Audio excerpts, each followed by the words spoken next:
Hey, Nick. Okay, so I said I had a couple ideas to help fix the elbow thing.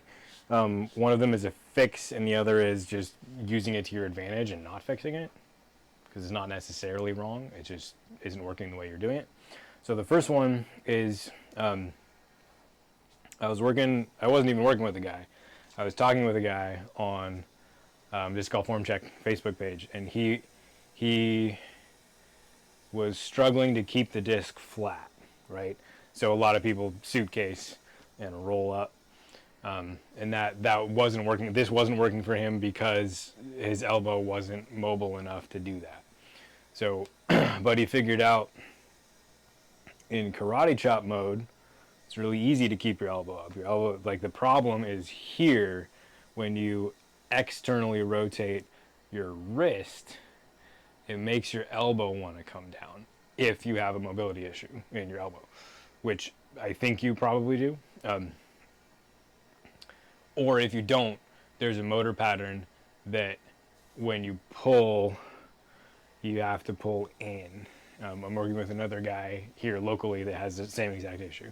It's a neurological thing where like his brain doesn't want to put his elbow here because it doesn't feel like a safe position, right? Here feels safe because your lat is engaged, so your shoulder's better supported.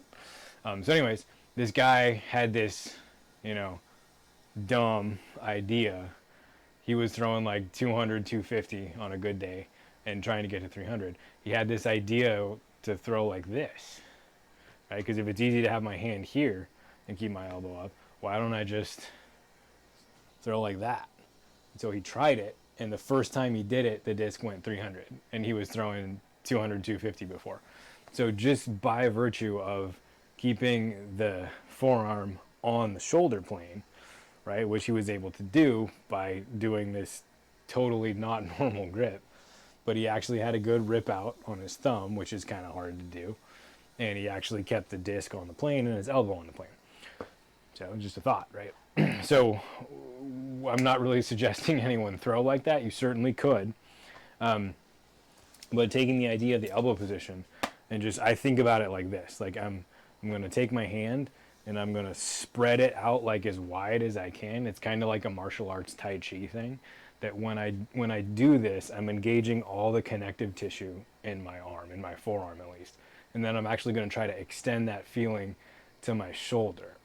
So it's like how all my muscles would activate if I was doing the iron cross on hanging rings, right? So if I'm hanging rings and I can support all my weight on my arms here, imagine how active all of my muscles and my connective tissue would be in my arms. I'm kind of trying to just spark my arm and make it do that. So like I feel kind of like a statue, like my arm is just rigid. I'm gonna let it bend here, but I'm like almost like I'm trying to like push down through thick mud or something. These are all cues that we use for martial arts stuff. So, but I'm spreading out my fingers to imagine my hand as a knife blade that's going to stay exactly in this orientation. It's not going to twist at all because I don't want it to, right? So what I'm going to do then is I'm going to imagine that I'm sliding my hand on a table, and that table happens to be tilted on whatever I want my hyzer lean to be, right? So all I'm doing is swinging, and my elbow is going to stay on that plane. So this is just helping me visualize and keep everything flat. So then I'm just going to go through my throw, making sure that there is absolutely no elbow drop off of that plane. So it's probably better to see from this angle. So I'm trying to keep everything there, and the only way my elbow is allowed to bend is so that my hand stays on that same line. So if I rotate my elbow a little bit and then bend, no, this is not allowed, because now I'm off of my table surface, right? I need to stay on the table the whole time. I need to keep my elbow on that same line. So I can just practice my swing here, making sure that I'm keeping my elbow up all the time. So look at your elbow, get a mirror, get a camera, put your video feed on the screen so that you can see either a mirror or a screen and a camera. Those are necessary Failing that, you can just look at your elbow and make sure it's not ever coming down, right? So you don't ever want any down. So just do this until you can't do it wrong, and then close your eyes and do it 10 times, and then open your eyes and see if your elbow changed and started coming down a little bit. So that's the first idea, the first part of the first idea. And then so this is easy mode, right, with your hand here. Then you're gonna switch your hands to this way and make sure the elbow stays in the same spot. So if this ever starts to dip, then you go back to the flat hand version and recalibrate, make sure the elbow can stay on the plane. And then when you can do it with the back of your hand being the whip, then try it with a disc. So find whatever your normal grip is. And then this is where it gets harder, because now my brain wants to turn here and then it wants to roll into external shoulder rotation and pull the elbow in. So this is not ever allowed. You have to keep this up, out, and away. You can also get a cardboard box, set a cardboard box on something and throw off the top of your cardboard box, right? Because that keeps you from clamping your elbow down to your side. But it gets a lot harder with the disc, so go slower.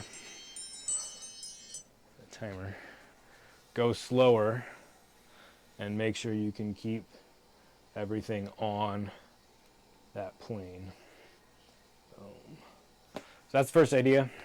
Second idea is from watching that Rasmus guy from Finland, who I did a quick video on, like 20 minutes. I did a video looking at his form. His legs are kind of weird. He like reaches with his toe and then closes at the last second and comes down pretty square in his front. But that's not that weird. What's really weird is what he's doing with his arm, which other coaches say is normal, but I had never seen it as clearly demonstrated as he does it. So what he's doing is he's reaching back in that elbow orientation that I do not want to see from a beginner. From an advanced player, players like Eagle will drive the elbow down and then switch into external rotation to get the disc to still come out flat. Even though they're on a hyzer, they don't keep everything on this plane. They make a second plane here, right? So that's, I was aware of that concept, but he's doing something even more complicated than that.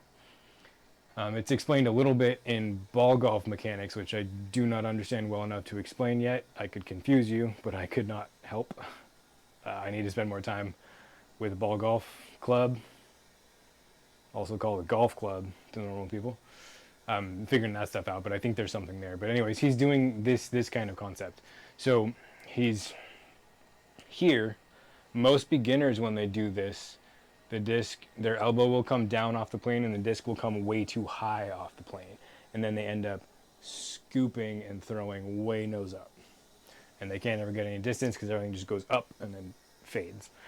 But what he's doing is he is driving the elbow down off of the plane, but he's doing that without letting the disc flare up too much. It comes up maybe an inch, maybe 2 inches off of the arbitrarily defined shoulder plane, right, which may not exist. But it does exist. It's a concept. It's just not the only way to throw, by staying on that. So anyways, he's here. He drives his elbow down. The disc doesn't come up much, but then the plane is up here, and his elbow is below that. So as his shoulder starts to stop, so he's sent the arm in front of the shoulder rotation. As the shoulder rotates that way, pulling the arm with it, centripetal force starts to apply to the elbow, and the elbow wants to lift back up to that plane. So disc is on the plane or a little bit above. Elbow is below the plane by 4 to 6 inches.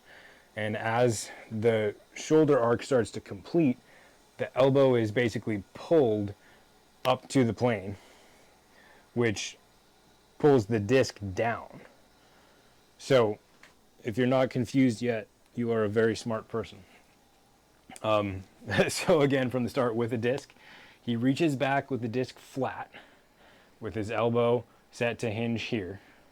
The disc, let's say, basically stays there on the plane he's pulling on. So it looked to me like he was going to do one of these and make a secondary plane and throw flat. But what he does is not that simple. The disc stays here, his elbow goes down, and then as his shoulder rotation comes around to the front, because the elbow is below the plane, which we'll say is here, as the shoulder starts to pull the elbow up, the disc flips down to hyzer. So he's not just cracking a whip here, he's furling the whip this way, and then as it reflects around the center point, the apex of his swing, it flips, right? So here I'm disc high and elbow low, and as I come around, it's gonna flip. So most players do that, and their flip happens too late, and they throw nose up. He's making the flip happen on time, so if I'm throwing towards the camera, bad players, new players, go like this and end up throwing nose up. But what he's doing is he's making that flip happen sooner, and he's getting to hyzer release. He started flat, and he drops the elbow, and then the elbow lifts and it flips to a hyzer. So it's the same as external shoulder rotation, but he's just changing the timing of when the shoulder pulls so that it ends up on hyzer.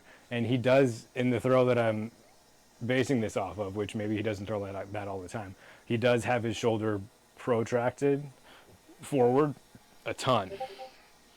So then as he retracts is when it flips. So he's got the elbow down, shoulder protracted forward, and when it retracts, it flips. So that's an idea you could play with, given you're pulling into that same start position he is. So you want to pull here and keep your elbow too close. So as long as you have enough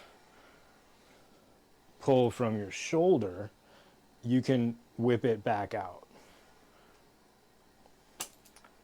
Yeah, so play with that if you want to. It is going to put more whip on your arm, which is probably a good thing. But be careful with the elbow and the shoulder with that, basically. Okay, so let me know if that makes any sense or if you think I'm crazy. But this thing will definitely help just rebuild the muscle memory so that you don't have that pull down. All right, let me know how that goes. Good luck.